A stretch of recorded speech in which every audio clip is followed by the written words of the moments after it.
ሰላም ጤና ይስጥልኝ እንደምን አላችሁ? የሰባተኛ ክፍል ሶሻል ስተዲ ዩኒት 1 ፓርት 2 እናያለን ማለት ነው።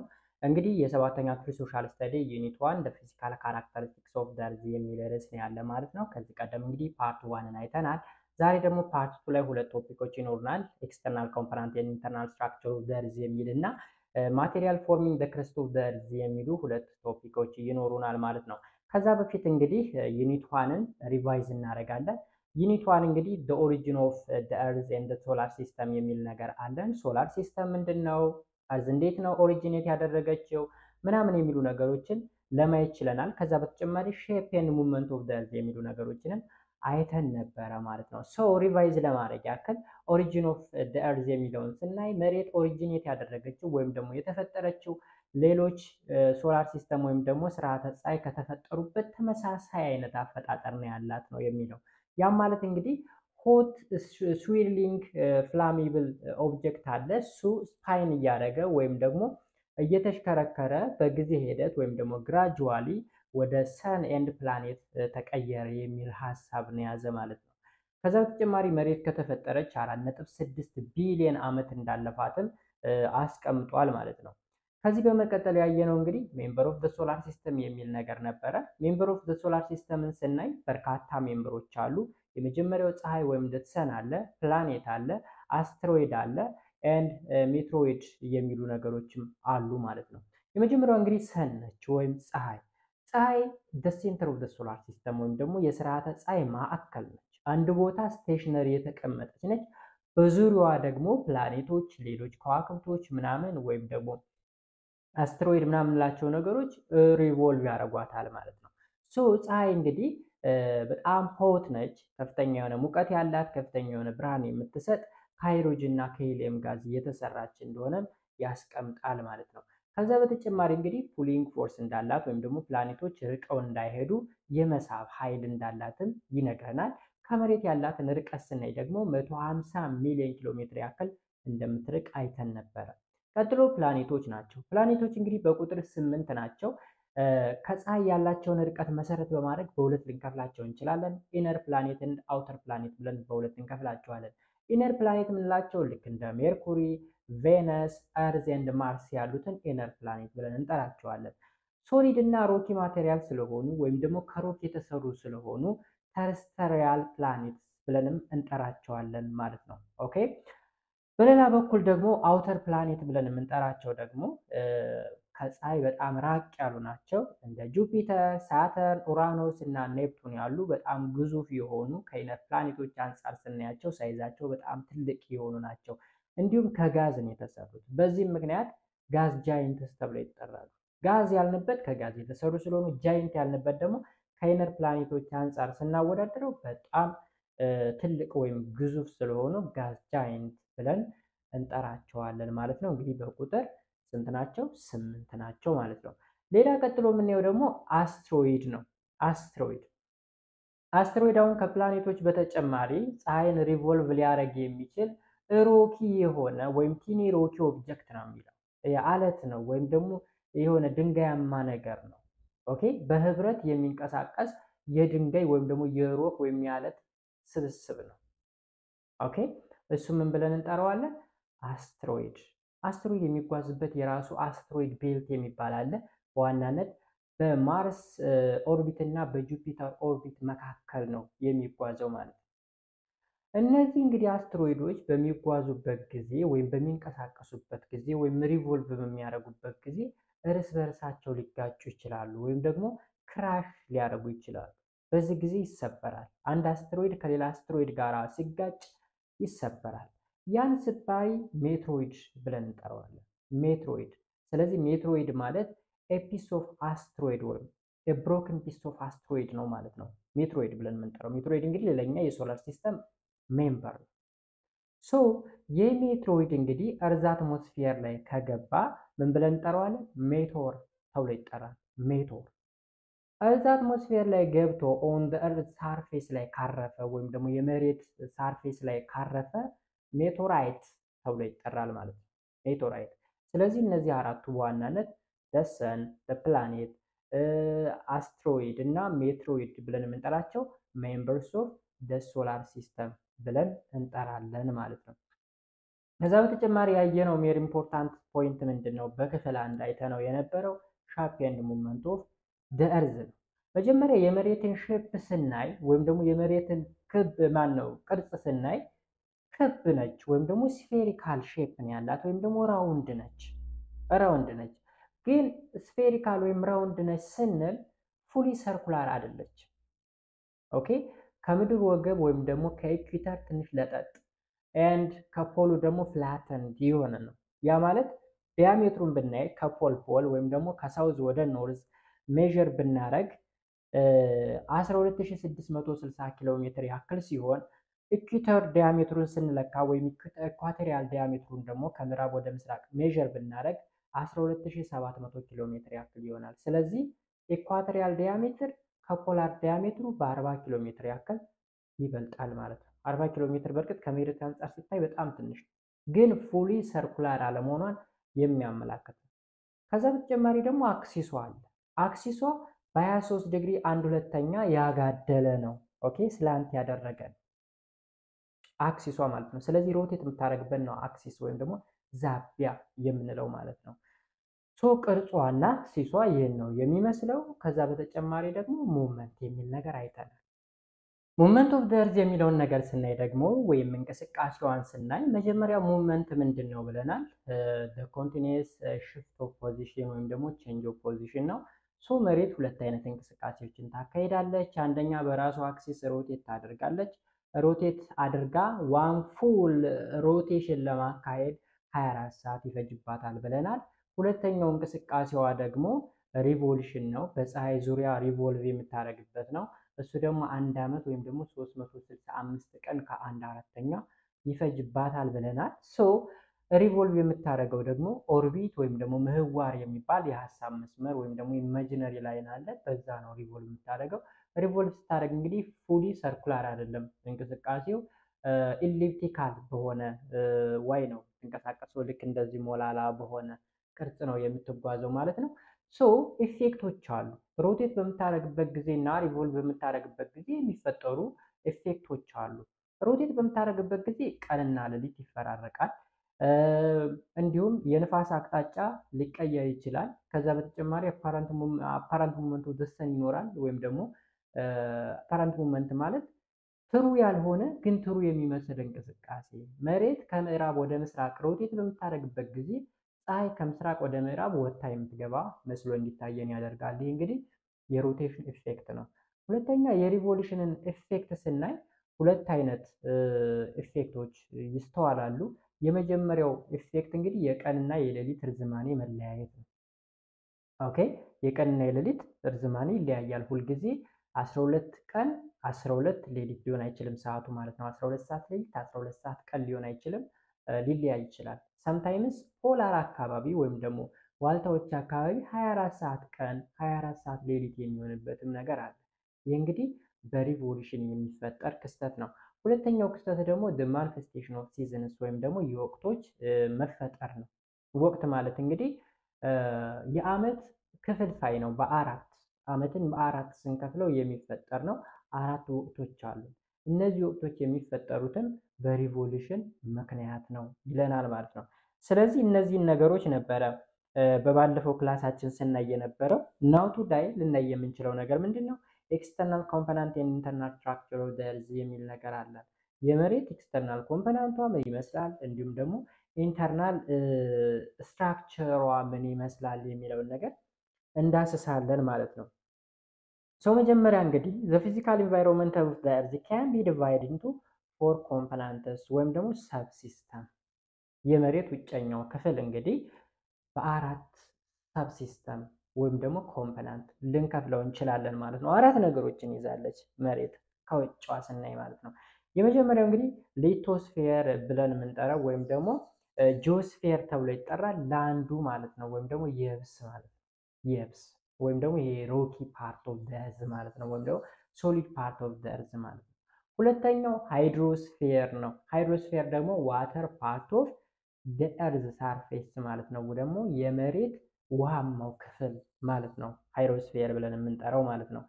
ከዛ ቀጥሎ የምናገኘው ደግሞ ባዮስፌር አለ። ባዮስፌር ማለት ሊቪንግ ቲንግን የያዘ ማለት ነው፣ ወይም ደግሞ ህይወት ያላቸው ነገሮችን የያዘው ክፍል። እንዲሁም በመጨረሻ አትሞስፌር አለ። አትሞስፌር ደግሞ ኤር የምንለው ወይም ደግሞ አየሩ ማለት ነው። ስለዚህ ሊቶስፌር፣ ባዮስፌር፣ ሃይድሮስፌር ኤንድ አትሞስፌር ብለን በአራት ኮምፖነንት እንከፍላለን ማለት ነው። እያንዳንዱን ስናይ እንግዲህ የመጀመሪያው ሊቶስፌር ወይም ደግሞ ጂኦስፌር ኦፍ ዘ እርዝ የሚለውን ስናይ ሊቶስፌር ማለት ሶሊድ ወይም ደግሞ ሮክ ፓርትስ ኦፍ ዘ እርዝ ነው። አለታማው ክፍል ወይም ደግሞ ጠጣሩ ክፍል ሊቶስፌር ተብሎ ይጠራል ማለት ነው። ኢት ኢዝ ዘ ኮልደስት ኤንድ ሞስት ሪጅድ ፓርትስ ኦፍ ዘ እርዝ፣ በጣም ቀዝቃዛው እና ጠጣሩ ወይም ደግሞ ሪጂድ የሆነው የመሬት ክፍል ነው ይለናል የሊቶስፌር ብለን የምንጠራው ማለት ነው። ሶ ሊቶስፌር ላይ እንግዲህ የተለያዩ ፎርሞች ሊፈጠሩ ይችላሉ። ላይክ እንደ ማውንቴን ወይም ተራራ የምንላቸው፣ ፕላቶ ወይም ደግሞ አምባ ብለን የምንጠራው፣ ፕሌን ሜዳማ ነገር፣ ቫሊ ሸለቆ ምናምን፣ እነዚህ ነገሮች ከሊቶስፌር ልንከፍላቸው እንችላለን ማለት ነው። እንግዲህ ሊቶስፌር ኢቨንሊ ዲስትሪቢዩት ይሆን አይደለም፣ ወይም ደግሞ ይሄ ተራራ አምባ ምናምን ሸለቆ ወይም ባል ነገር ስላለ መሬት ሁልጊዜ እንደዚህ ሰተት ያለ ነገር ልናገኝ አንችልም፣ ወይም ደግሞ ውሃ ልክ የሆነ ነገር ልናገኝ አንችልም። ወጣ ገባ ያለ ነገር ነው። that is the lithosphere parts of the earth ወይም ደግሞ component of the earth ማለት ነው። alright so እንግዲህ እዚች ጋር እንደተቀመጠች ነገር አለች። ኢትዮጵያ ውስጥ the highest mountain ራስ ደጀን እንደሆነ መጽሐፋችን ላይ ያስቀምጣል። the lowest lithosphere ደግሞ ማን ነው? ዳሎል ዲፕሬሽን ወይም ደግሞ አፋር አካባቢ የሚገኝ ስምጥ ሸለቆ ወይም ደግሞ ዝቅተኛ ቦታ አለ፣ ዳሎል ብለን የምንጠራው። ኢትዮጵያ ውስጥ ሃይስቱ ራስ ዳሽን ወይም ራስ ደጀን ነው። ኤንድ ዝቅተኛው ቦታ ወይም ላውስት ብለን የምንጠራው ደግሞ ዳሎል ዲፕሬሽን እንደሆነ ያስቀምጥልናል። ስለዚህ ሊቶስፌር ወይም ደግሞ ጂኦስፌር የምንለው የእርዝ ኮምፖነንት ይህንን ይመስላል። ቀጥለን የምናየው ደግሞ ሃይድሮስፌር ነው። ሃይድሮስፌር ወይም ደግሞ ውሃማውን ክፍል ማለት ነው። ሃይድሮስፌር ኢዝ ዘ ዋተር ሴክሽን ኦፍ ዘ እርዝ ወይም ደግሞ የመሬት ውሃማው ክፍል ምን ተብሎ ይጠራል? ሃይድሮስፌር ተብሎ ይጠራል። ሃይድሮስፌር ኮንቴን ኦል ዘ ዋተር ኦፍ ዘ እርዝ፣ ሊኩዊድ ፎርም ሊሆን ይችላል፣ ሶሊድ ፎርም ሊሆን ይችላል፣ ኦር ቫፐር ፎርም ሊሆን ይችላል። ሊኩዊድ ፎርም ስንል እንግዲህ ውቅያኖስ ላይ የምናየው፣ ወንዞች ላይ የምናየው፣ ሐይቆች ላይ የምናየው፣ ባህር ላይ ምንጮች ላይ የምናየው በሙሉ ሊኩዊድ ፎርም ኦፍ ዘ ሃይድሮስፌር ነው። ዌራስ ፖላር አካባቢ የምናየው የገገረ በረዶ ደግሞ ሶሊድ ፎርምስ ኦፍ ዘ ሃይድሮስፌር ነው። በሶሊድ ፎርም የተቀመጠ የውሃ ክፍል ነው። በዝናብ ወይም ደግሞ ይሄ በትነት በዳመና ምናምን የምናየው ደግሞ ቫፐር ፎርምስ ኦፍ ዘ ሃይድሮስፌር ነው ማለት ነው። ሶ ከዚህ ሁሉ እንግዲህ የሃይድሮስፌር ክፍል ኦሽን የሚባለው ወይም ደግሞ ውቅያኖስ የሚባለው the most prominent features of the ሃይድሮስፌር ነው፣ ወይም ደግሞ ከፍተኛውን ድርሻ የሚይዝ ነው ኦሽን ብለን የምንጠራው ማለት ነው። ሶ ኦሽን እንግዲህ ከቨሪንግ ኒርሊ 71% ኦፍ ዘ እርዝ ሰርፌስ ወይም ደግሞ መሬትን 71% የሚደርሰውን የመሬት ክፍል አጠቃላይ የእርዝን 71% የሸፈነው ውቅያኖስ 71% ኢማጅን። ሌላው 29% ነው የብስ ብለን የምንጠራው ማለት ነው። ከዛ አጠቃላይ ከውሃማ አካላቶች ደግሞ ያ ማለት ከውቅያኖስ፣ ከባህር፣ ከወንዝ፣ ከሐይቅ ምናምን አንጻር ደግሞ ስናየው 97% የሚሆነውን የውሃ ክፍል የያዘው ማን ነው? ውቅያኖስ ወይም ደግሞ ኦሽን ነው። ስለዚህ ኦሽን የውሃማ አካላቶችን 97%፣ አጠቃላይ የመሬትን ደግሞ 71% እንደሚሸፍን ያስቀምጣል ማለት ነው። ከዛ ሶስተኛ ላይ የምናየው ደግሞ ማን ነው? ባዮስፌር ወይም ደግሞ ዘ ሊቪንግ ቲንግ ወይም ደግሞ ህይወት ያላቸው ነገሮችን የያዘው የመሬት ኮምፖነንት ነው። የመሬት ኮምፖነንት ነው።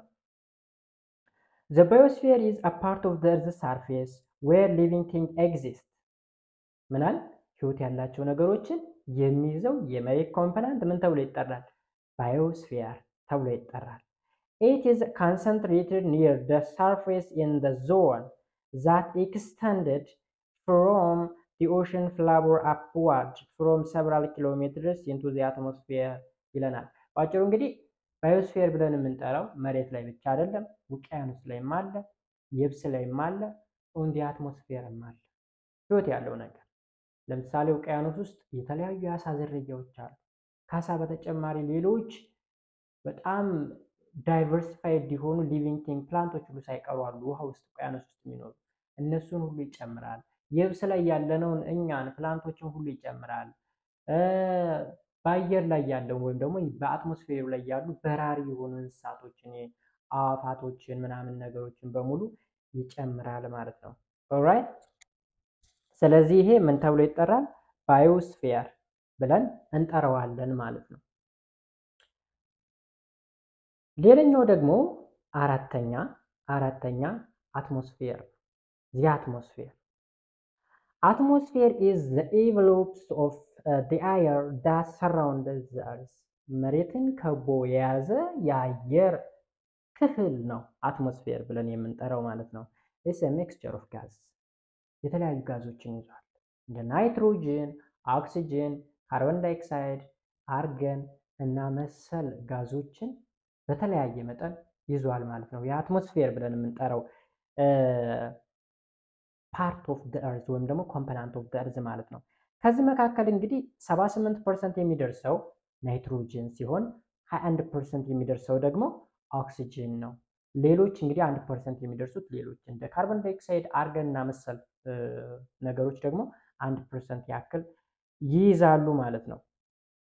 ስለዚህ አጠቃላይ ናይትሮጅን እና ኦክሲጅን በአማውንት 99% ኦፍ ጋዝ ወይም ደግሞ የአትሞስፌርን 99% የሚይዙት እንግዲህ ናይትሮጅን እና ኦክሲጅን ናቸው ማለት ነው። ሶ እዚች ጋር እንግዲህ ናይትሮጅን እንዴት ነው ልናገኝ የምንችለው ወይም ከየት ነው ናይትሮጅን ሊገኝ የሚችለው ካል ቤዚካሊ ዲኬይ የሆኑ ማቴሪያሎች አሉ። ፕላንት ኤንድ አኒማል ሲሞቱ ከዛ ናይትሮጅን እንትን ይላል ይፈበረካል ወይም ደግሞ ፕሮዲውስ ይደረጋል። ከዛ በተጨማሪ ደግሞ በቮልካኒክ ኢራፕሽን አማካኝነት የሚወጣ ጋዝ ከፍተኛ የሆነ ናይትሮጅን ክምችት ይዟል። ወይራስ ኦክሲጅንን ደግሞ ከየት ነው ልናገኝ የምንችለው ካል ደግሞ ፕላንቶች ኦክሲጅንን ያስወጣሉ፣ ካርቦን ዳይኦክሳይድን ያስገባሉ። በዋናነት ደግሞ ውቅያኖስ ላይ ያሉት ፕላንቶች ወይም ደግሞ አልጌ ሁላ ሳይቀር ከፍተኛ ኦክሲጅን ምርት ምንጭ እንደሆኑ ያስቀምጥልናል ማለት ነው ጋይስ። እንግዲህ ኤክስተርናል ኮምፖነንቱን እንደዚህ ካየን ኢንተርናል ኮምፖነንቱ ደግሞ ምን ይመስላል? ኢንተርናል ስትራክቸር ኤንድ ሶርስስ ኦፍ ኢንፎርሜሽን አባውት ዘ ኢንተርናል ፓርትስ ኦፍ ዘ እርዝ የሚል ነገር አለ። ከዛ በፊት መጀመሪያ ላይ የምናየው እንግዲህ ሶርስስ ኦፍ ኢንፎርሜሽን አባውት ዘ ኢንተርናል ፓርትስ ኦፍ ዘ እርዝ ስለ ውስጣዊ የመሬት ክፍል መረጃዎች ያስፈልጉናል እሱን ለማጥናት ማለት ነው። ስለዚህ ሶርሶቹ ምንድን ናቸው ስንል ሁለት አይነት ሶርሶች ይኖሩናል። ዳይሬክት ሶርስ ኤንድ ኢንዳይሬክት ሶርስ ብለን ማለት ነው። እንግዲህ መሬት 6500 ኪሎ ሜትር ያክል ዲያሜትር አላት። ከዚህ ቀደም እንግዲህ ፓርቷ ላይ ራዲየሷ 12700 አካባቢ ነው ካል የ12700 ግማሽ ራዲየሱ ነው 6500 አካባቢ ይሆናል ማለት ነው አፕሮክሲሜትሊ። ስለዚህ ይሄ ዲያሜትሯ ነው። ይህን ያህል ዲያሜትር ወደ ውስጥ ገብተን መመርመር አንችልም። ቢካውዝ ወደ ውስጥ በገባን ቁጥር ከፍተኛ የሆነ ቴምፕሬቸር ነው ያለው፣ ከፍተኛ የሆነ ቴምፕሬቸር። ስለዚህ እሱን ቴምፕሬቸር ሬዚስት ማድረግ ስለማንችል 6500 ኪሎ ሜትር ያክልም ወደ ውስጥ መቆፈርም ስለማንችል የተለያዩ ሶርሶችን እንጠቀማለን ስለ ውስጣዊ የመሬት ክፍል ለማወቅ ማለት ነው። ዳይሬክት ሶርስ እና ኢንዳይሬክት ሶርስ ብለን በሁለት እንከፍላቸዋለን። ዳይሬክት ሶርስ የምንላቸው እንግዲህ the direct source information about the internal parts of the earth includes rock material from mining areas and molten magma from volcanic eruption። ስለዚህ ሁለት ነገሮችን ተጠቀም። አንደኛ ሮክ ማቴሪያል ፍሮም ማይኒንግ በማዕድን ቁፋሮ ጊዜ የሚገኙ ሮኮች አሉ። እነዛን ሮኮች በማጥናት የመሬት ውስጣዊ ክፍል ይህን ይመስላል ብለን ማወቅ እንችላለን። እንግዲህ ማይኒንግ ማዕድን ቁፋሮ ወደ ስር ተቆፍሮ የሚወጣ ነው። ስለዚህ ከውስጥ ከመሬት ውስጥ ስለሚወጣ ያን የወጣውን ሮክ በማጥናት መሬት ምን አይነት ኢንተርናል ፓርት እንዳላት ማወቅ ይቻላል። ከዛ በቮልካኒክ ኢራፕሽን ጊዜ ደግሞ የሚወጣ ነገር አለ። እንግዲህ ቮልካኒክ ኢራፕሽን ወይም ደግሞ እሳተ ገሞራ የምንለው መሬት ውስጥ ከፍተኛ የሆነ ሙቀት ስላለ ያ ሙቀት ከልክ በላይ ሲሆንና አለቱ ከልክ በላይ ቀልጦ መቋቋም አልችል ሲል ወደ ውጭ ገንፍሎ የሚወጣበት ሂደት ነው ቮልካኒክ ኢራፕሽን የምንለው። ስለዚህ ተራራማ ነገር ፈጥሮ ነው የውጨኛውን የመሬት ክፍል ፈንቅሎ የሚወጣ። ያ የወጣው ነገር ከመሬት ከውስጣዊ ክፍል የወጣ ስለሆነ እሱን በማየት በማጥናት ስለ መሬት ውስጣዊ ነገር ማወቅ ይቻላል ማለት ነው። ከዛ በተጨማሪ ደግሞ ዲፕ ኦሽን ድሪሊንግ ፕሮጀክት አለ። ኦኬ ዲፕ ኦሽን ድሪሊንግ ፕሮጀክት ወይም ደግሞ መሬትን ወደ ውስጥ በመቆፈር ውስጣዊ የመሬት ክፍል ምን ይመስላል የሚለውን ለማጥናት የተለያዩ ፕሮጀክቶች ተጀምረው ነበረ። ማለት ከጫፍ ላይ ባይደርሱም ሙቀቱን መቋቋም ስለማይችሉ የተወሰነ ከሄዱ በኋላ ቢያቆሙም ግን ፕሮጀክቶች ነበሩ። ስለ ውስጣዊ የመሬት ክፍል ለማጥናት የተጀመሩ የተለያዩ ፕሮጀክቶች፣ እነዚህ እንግዲህ ዲፕ ኦሽን ድሪሊንግ ፕሮጀክት ብለን እንጠራቸዋለን ማለት ነው። እያንዳንዱን ነገር ስናይ እንግዲህ ማይኒንግ ወይም የማዕድን ቁፋሮ የምንለው ከ3 እስከ 4 ኪሎ ሜትር ድረስ ወደ ታችኛው የመሬት ክፍል በመቆፈር ከ3 እስከ 4 ኪሎ ሜትር ርቀት ድረስ መሬት ከምን ከምን እንደተሰራች በቀላሉ ማወቅ ይቻላል ማለት ነው።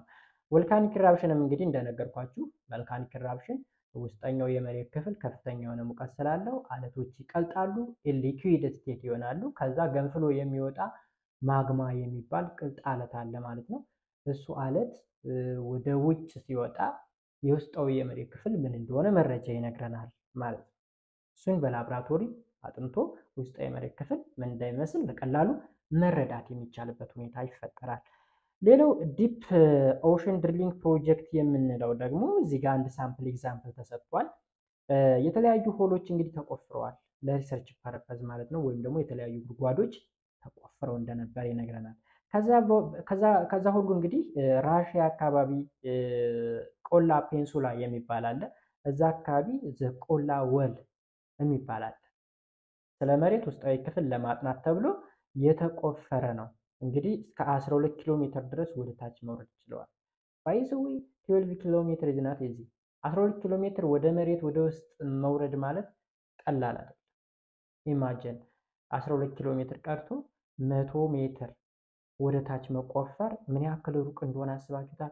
ለምሳሌ የኩሬ ውሃ ለማውጣት ሲቆፈር 100 ሜትር 200 ሜትር ወደ ውስጥ ጨለማ እኮ ነው። ጨለማ ነው። ወደ ውስጥ በሄድን ቁጥር ውሃማ ክፍል ይኖራል። ከዛ በጣም ከወረድን በኋላ አለቱ አለ። ከዛ የቀለጠ አለት ይገኛል ምናምን። 12 ኪሎ ሜትር ወደ መሬት ማለት ወደ ታች ማለት እስቲ ሆሪዞንታል ዘርጉና አዩት። ሆሪዞንታሊ እናንተ ካላችሁበት የሆነ ቦታ 12 ኪሎ ሜትር ይህን ያክል ይሆናል ብላችሁ አስቡትና ያን ደግሞ ወደ ታች ሲሆን ኢማጂን ምን ያህል ሩቅ እንደሆነ ማለት ነው። ስለዚህ እነዚህ ፕሮጀክቶች እንግዲህ ስለ መሬት ውስጣዊ ክፍል ለማጥናት የተጀመሩ ፕሮጀክቶች ናቸው። እነዚህ ዳይሬክት ሶርስ ኦፍ ኢንተርናል ፓርትስ ኦፍ ዘ እርዝ እንላለን፣ ወይም ደግሞ ስለ ውስጣዊ የመሬት ክፍል ዳይሬክት ሶርሶች ናቸው ብለን እናስቀምጣለን። ሌላኛውና ሁለተኛው ደግሞ ኢንዳይሬክት ሶርስስ ናቸው። ኢንዳይሬክት ሶርስ የምንላቸው ደግሞ ምን ምን ናቸው ስንል ቫስት ኢንቴሪየርስ ኦፍ ዘ እርዝ ኢዝ ላርጅሊ ኢንአክሰሲብል ቱ ዳይሬክት ስተዲ። እንግዲህ እንዳየነው አብዛኛው የመሬት ክፍል በዳይሬክት እንግዲህ ቆላ ፕሮጀክትንም ወሰድን፣ ሌሎች ቮልካኒክ ኢራፕሽንም ወሰድን፣ ማይኒንግንም ወሰድን። እነዚህ ዳይሬክት ሶርሶች በሙሉ በጣም ቅርበት ላይ ስለሆነ መረጃው ያለው ወይም ደግሞ የላይኛው የመሬት ክፍል ላይ ድረስ ብቻ ስለሆነ ስለ ውስጠኛው ማወቅ አይቻልም። ስለዚህ ሳንወድ በግዳችን ኢንዳይሬክት ሶርሶችን ልንጠቀም እንገደዳለን ማለት ነው። ኢንዳይሬክት ሶርስ የምንላቸው እንግዲህ እርዝ ኪክ ዌቭ የሚባል ነገር አለ። ስተዲ ኦፍ ሜትሮይድስ ዛት ፋል ቱ ዘ እርዝ የሚሉ ሁለት ነገሮች አሉ። ኦኬ አንድ earthquake wave is one of the most important source of information about the interior of the earth. earthquake wave የምንለው እንግዲህ ስለ ውስጣዊ የመሬት ክፍል ለማጥናት የሚረዳ ኢንዳይሬክት ሶርስ ወይም ደግሞ ቀጥተኛ የሆነ ምንጭ እንደሆነ ይነግረናል። An earthquake is simply the shaking of the earth. It is a natural event. It's caused due to the release of energy, which generates a wave that travels in all directions. The wave generated by an earthquake tells us a lot of things about the material properties of the interior of the earth ይለናል። እንግዲህ earthquake ወይም ደግሞ የመሬት መንቀጥቀጥ የምንለው ተፈጥሯዊ የሆነ ነገር ነው። መሬትን ውስጣዊ ኃይል የሚነጠንጥ ነገር ነው። ወይም ደግሞ መሬትን የሚነጠንጣት ኃይል አለ ከውስጥ። ያ ነገር እንዲፈጠር ያደረገው ምንድን ነው? ውስጥ ላይ ምን ነገር ቢኖር ነው? earthquakeን በማጥናት ስለ መሬት ውስጣዊ ክፍል ማወቅ ይቻላል። ስለዚህ መሬትን እንድትንቀጠቀጥ የሚያደርግ ኃይል ከውስጥ አለ ማለት ነው። ይህ ኢንዳይሬክት ሶርስ ነው። earthquakeን በማጥናት ስለ መሬት ውስጣዊ ክፍል ማወቅ which is indirect source about the internal parts of the earth ማለት ነው። ሌላኛው studies about meteoroid that falls to ደርዝ ወደ መሬት የወደቁ ሜትሮይቶች አሉ። ሜትሮይድ አለ። ሜትሮይድ ደግሞ እርዝ ሳርፌስ ላይ ሲያርፍ ሜቶራይት ይባላል። ሜትሮይቶች መሬት ላይ ሲያርፉ እነሱን በማጥናት ምክንያቱም ምን ብለናል? ሜትሮይዶች፣ አስትሮይዶች፣ ሌሎች ፕላኔቶች ምናምን አጠቃላይ የሶላር ሲስተም ላይ ያሉ ሜምበሮች በሙሉ የተሰሩት ከተመሳሳይ ማቴሪያል እንደሆነ ፓርቷን ላይ አይተናል። ስለዚህ የሆነ ሜቶራይት መሬት ላይ ሲያርፍ የእሱን ኢንተርናል ፓርት በማጥናት የመሬት ውስጣዊ ክፍልም የተሰራው ከዚህ ነው ብለን ኢንዳይሬክትሊ መገመትና ማወቅ እንደምንችል ይነግረናል ማለት ነው። ኦራይት ይህ እንግዲህ አጠቃላይ ስለ ኢንተርናል ፓርትስ ኦፍ ዘ እርዝ የተለያዩ ምንጮች የምናገኝበት መንገድ ነው ማለት ነው። ሌላው ደግሞ ኢንተርናል ስትራክቸርስ ኦፍ ዘ እርዝ ነው።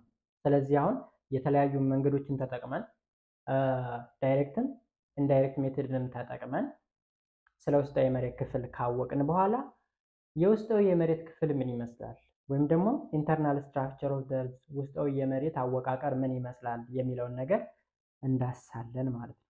The structure of the Earth's interior is basically divided into 3 layers. የመሬት እንግዲህ ውስጣዊ ክፍል በሶስት ንብርብሮች የተከፈለ ነው። የመጀመሪያው ከላይ እንግዲህ ክረስት የሚባል ነገር አለ፣ ከመሃል ማንተል የሚባል አለ፣ ከስር ደግሞ ኮር። ስለዚህ ከላይ ክረስት ስንል ቅርፊተ መሬት ማለታችን ነው። ማንተል ስንል ደግሞ ማዕከላዊ መሬት ይባላል። ወደ ውስጥ ስንገባ ኮር ደግሞ ውስጠ መሬት ተብሎ በአማርኛም ይታወቃል ማለት ነው። ሶ እያንዳንዳቸው ስናይ መጀመሪያ ላይ የምናገኘው ምንድነው? ክረስት ነው። ክረስት the crust is the outermost thinner layers of the earth ውጨኛው በጣም ስስ የሆነው የመሬት ንብርብር ነው ክረስት ብለን የምንጠራው ማለት ነው። ሁለት የተለያዩ ክፍሎች አሉት ወይም ደግሞ two different parts አሉ። የመጀመሪያው ኮንቲኔንታል ክረስት ሲሆን ሁለተኛው ደግሞ ኦሽኒክ ክረስት ነው። ኮንቲኔንታል ክረስት የምንለው ምን ማለት ነው? በኮንቲኔንት ወይም ደግሞ በደረቁ በሶሊዱ ወይም የብስ ላይ ያለው ክረስት ነው። ኤንድ ኦሽኒክ ክረስት ስንል ደግሞ ኦሽን ላይ ወይም ደግሞ ውቅያኖስ ላይ ያለው ቅርፊተ መሬት ነው ማለት ነው። ኦኬ ስለዚህ ኮንቲኔንታሉ ከ30 እስከ 40 ኪሎ ሜትር ያክል ቲክነስ አለው። ኦኬ አሁን ለምሳሌ እኛ ያለነው ኮንቲኔንቱ ላይ ነው አይደለ? ሶ ኮንቲኔንቱ ላይ ከ30 ኪሎ ሜትር እስከ 40 ኪሎ ሜትር ወደ ታች ብንቆፍር ክረስት ነው። ከዛ በታች ካለፍን ወደ ማንትሉ ነው የምናልፈው ማለት ነው። ኦሽኒክ ላይ ስንመጣ ግን ከ5 እስከ 6 ኪሎ ሜትር ያክል ወደ ስር ስንቆፍር የምናገኘው ወይም ደግሞ ከ5 እስከ 6 ኪሎ ሜትር ቲክነስ አለው ማለት ነው፣ ውፍረት አለው።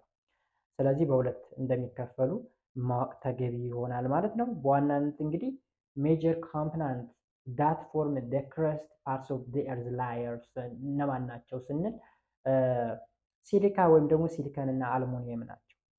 ወይም ደግሞ ሲያል ልንለው እንችላለን። ሲሊከን ኤንድ አልሙኒየም የክረስት ላየርስ ኦፍ ዘ ኤርዝ የሰሩት ማቴሪያሎች ናቸው ይለናል። ሁለተኛ ማንትል ነው ወይም ደግሞ ማዕከላዊ መሬት ብለን የምንጠራው ማለት ነው።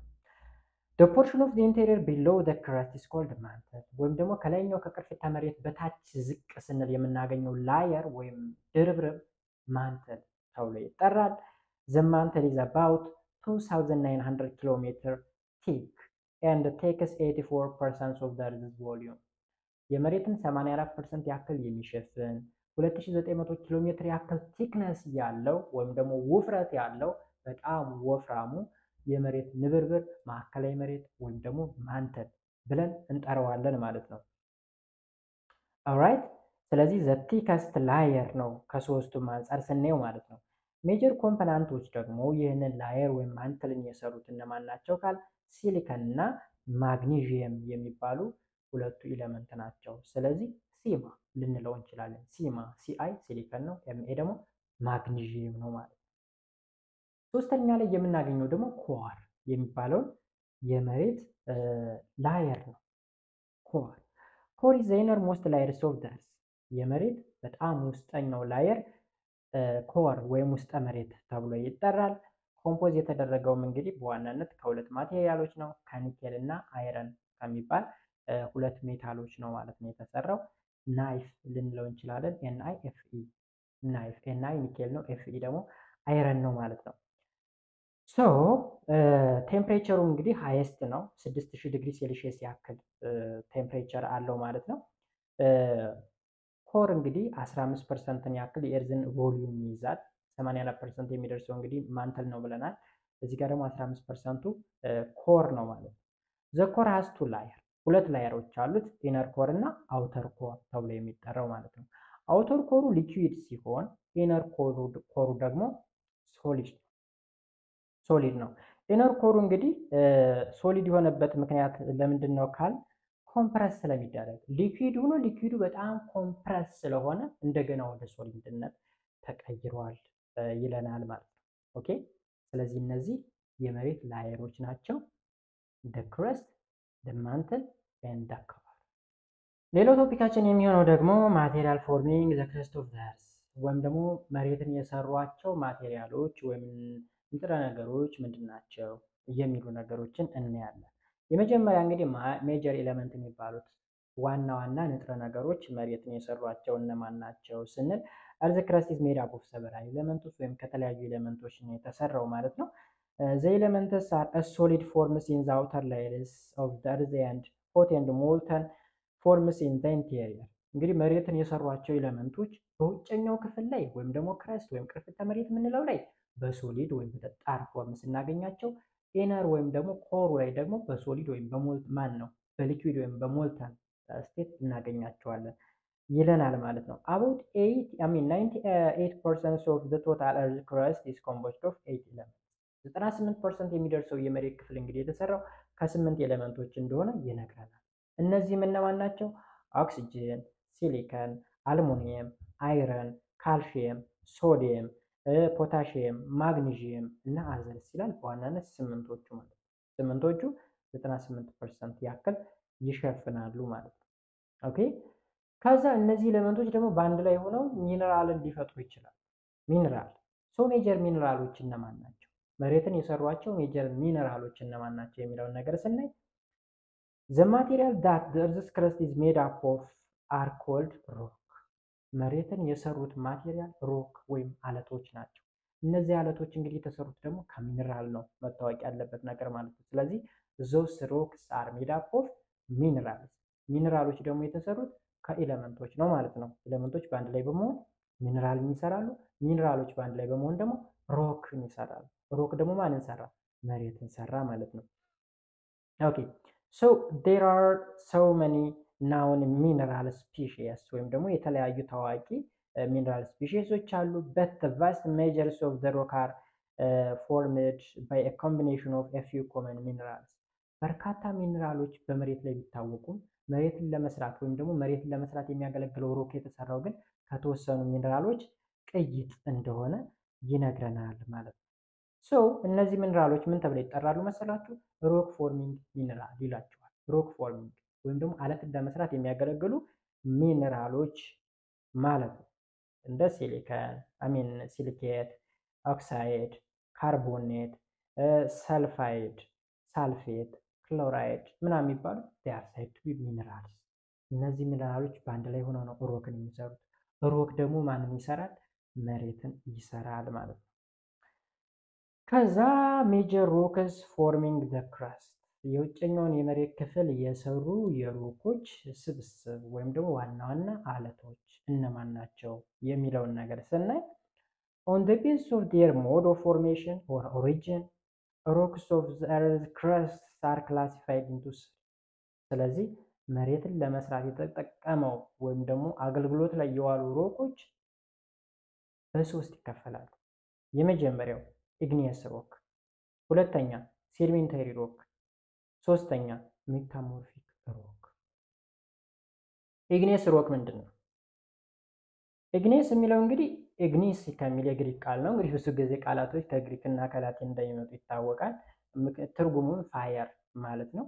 ሶ ኢግኒየስ ሮክስ አር ፎርምድ ዌን ሞልተን ሮክ ኦር ማግማ ኩልስ ኤንድ ሶሊዲፋይ ኢዘር ኦን ዘ ሰርፌስ ኦፍ ዘ እርዝ ኦር ኢንተርናል ፓርትስ ኦፍ ዘ እርዝ ወይም ኢንሳይድ ዘ ሰርፌስ። ስለዚህ ኢግኒየስ ማለት እንግዲህ ፋየር ነው ወይም ደግሞ ከሳት ወይም ደግሞ የቀለጠ አለት ቅልጥ አለት ነው የምንለው ዋናነት። ሶ እሳተ ጎመራ አለ።